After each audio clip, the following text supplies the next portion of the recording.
आणि दिल्लीत नुकत्याच पार पडलेल्या एका कार्यक्रमात शरद पवारांनी एकनाथ शिंदेंना सन्मानित केलं। पण या सत्कार सोहळ्यामुळे उद्धव ठाकरे कमालीचे नाराज झाले। यामुळे ठाकरेंचा पक्ष आणि शरद पवारांच्या एनसीपी मधली दरी रुंदावण्याची शक्यता व्यक्त होते। विशेष बाब अशी की दिल्ली दौऱ्यावरती असलेल्या आदित्य ठाकरेंनी राहुल गांधी आणि अरविंद केजरीवालांची भेट घेतली, पण शरद पवारांची दिल्लीमध्येच भेट घेणं आदित्यांनी टाळलंय। ठाकरे आणि पवारांमधली दरी रुंदावतीये। सरकारची चोरी करतात, पक्षांची चोरी करतात, पक्ष फोडतात, मग त्यांचा परिवार फोडतात। त्यांचं कौतुक आमच्याकडून कधी होणार नाही। आदित्य ठाकरे दिल्लीत, पवारांची भेट घेणं मात्र टाळलं। मी आज पवारांना भेटणार नाही, आज नाही भेटणार आहे। पवारांपेक्षा राहुल गांधी आणि केजरीवाल जवळचे। सरकारें आते जाती रहती है, फिर आएगी, लेकिन रिश्ता तो ऐसे ही चलता रहेगा और यही कहने हम आए थे।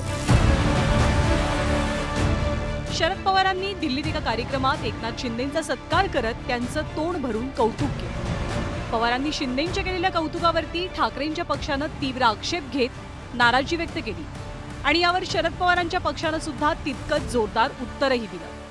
शरद पवार साहेबांनी शिंदेचा सत्कार केला नाही तर अमित शहांचा सत्कार केला असं मी मानतो। महाराष्ट्राचे तुकडे पाडणाऱ्या, महाराष्ट्राचा उद्योग पळवून देणाऱ्या अमित शहांचा सत्कार, ते प्रतीक म्हणजे एकनाथ शिंदे, त्यांचा सत्कार केला। त्यांच्या मनामध्ये शिवसेना फोडणं आणि सरकार पाडण्याच्या वेदना खूप आहेत, हे अमान्य करून चालणार नाही। पण त्या वेदना असताना शरद पवारांनी कसं वागायला हवं हे सांगणंही उचित नाही। शरद पवार तुम्हाला शरद पवार सांगतात का तुम्ही कोणाला भेटायला पाहिजे, सांगतात का? त्यांनी कधी आक्षेप तरी घेतले का? आम्हालाही वाईट वाटतं कधी कधी शरद पवार जेव्हा अजित पवारांच्या स्टेजवर असतात। सर्वात जास्त धोका कोणी दिला? अजित पवारांनीच दिला ना शरद पवारांना। मग तुम्ही कशी काय भेटायला गेलात फुलगुच्छ घेऊन? त्यांना विचारलं शरद पवारांनी किंवा आम्ही तुम्हाला? ठाकरेंचा पक्ष आणि राष्ट्रवादी काँग्रेसमध्ये जुंपलेली असतानाच याचाच पार्ट 2 नवी दिल्लीत पाहायला मिळाला। अचानक आदित्य ठाकरे दिल्लीत दाखल झाले आणि ते थेट काँग्रेसचे नेते राहुल गांधींच्या भेटीसाठी गेले। राहुल गांधींच्या भेटीनंतर दुसऱ्या दिवशी दुपारी दिल्लीचे माजी मुख्यमंत्री आणि आपचे नेते अरविंद केजरीवालांच्या घरी निवडक खासदारांसह आदित्य ठाकरेंनी दुपारचं जेवण केलं। राहुल गांधी आणि अरविंद केजरीवालांची भेट घेणाऱ्या आदित्य ठाकरेंनी शरद पवार दिल्लीत असूनही त्यांची भेट घेणं मात्र टाळलं आणि याचबद्दल आदित्य ठाकरेंना पत्रकारांनी विचारलं असता त्यांनी काहीसं असं कारण पुढे केलं। तुम्हाला सांगतो, आमच्या भेटी मुंबईत होत असतात, त्यांच्या घरी पण आम्ही जाऊन भेटून आलो। आम्ही मुंबईत पवार साहेबांना मागच्याच महिन्यात जाऊन भेट झाली आमची, आता काल 1-2 झाले आमच्या। एकीकडे आदित्य ठाकरेंनी शरद पवारांना भेटणं टाळलं तर दुसरीकडे आदित्य ठाकरे दिल्लीत दाखल होण्यापूर्वी शिंदेंचे 2 शिलेदार उदय सामंत आणि नरेश म्हस्केंनी शरद पवारांची भेट घेतली होती।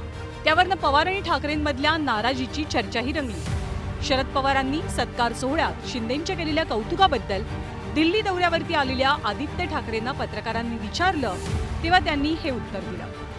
उन्होंने सिर्फ ना हमारी पार्टी को तोड़ा है ना परिवार को तोड़ने की कोशिश की है, लेकिन महाराष्ट्र की जो रीढ़ की हड्डी इंडस्ट्रियलाइजेशन उसे तोड़ी है। अगर आप देखिए तो किसानों की आत्महत्या ज्यादा बढ़ी है तो इनके समय में बढ़ी है। काफी सारे किसान आंदोलन हो, महिलाओं पे अत्याचार हो, युवाओं की बेरोजगारी हो, पिछले 2-2.5 सालों में जितनी बढ़ चुकी है, ये देशद्रोह है, ये महाराष्ट्र द्रोह है।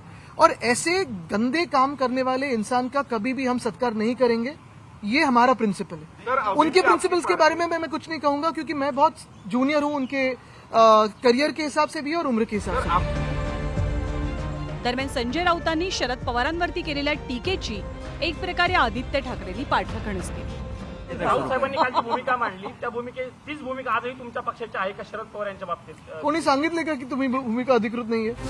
खरं तर 2019 साली महाविकास आघाडीची मोड बांधण्यात शरद पवार आणि उद्धव ठाकरेंची महत्वाची भूमिका होती। विशेष म्हणजे उद्धव ठाकरेंनी महाविकास आघाडीचं मुख्यमंत्रीपद स्वीकारावं अशी गळ त्यांना पवारांनीच घातली होती। महाविकास आघाडीत जेव्हा जेव्हा तिढा निर्माण झाला तेव्हा तो यशस्वीपणे सोडवण्याचं काम खुद्द पवारांनीच केलं। महाविकास आघाडीतल्या कोणत्याही राजकीय पेचप्रसंगात उद्धव ठाकरेंसोबत पवार वेळोवेळी चर्चा करत असल्याचं दिसूनही आलं। पवारांनी केलेल्या शिंदेंच्या स्तुतीनं ठाकरे आणि पवारांच्या संबंधात एक प्रकारे बिब्बा घातलाय। यातूनच ठाकरे आणि पवारांच्या पक्षात दरी रुंदावल्याची चर्चा आहे। पवारांशी दुरावा राखतानाच ठाकरेंच्या पक्षाची काँग्रेस आणि आपसोबत जवळीक वाढली आहे। आदित्य ठाकरेंच्या दिल्ली दौऱ्यावरनं ते अधोरेखित सुद्धा झालंय. Bureau report, news 18 Lokmat, Delhi.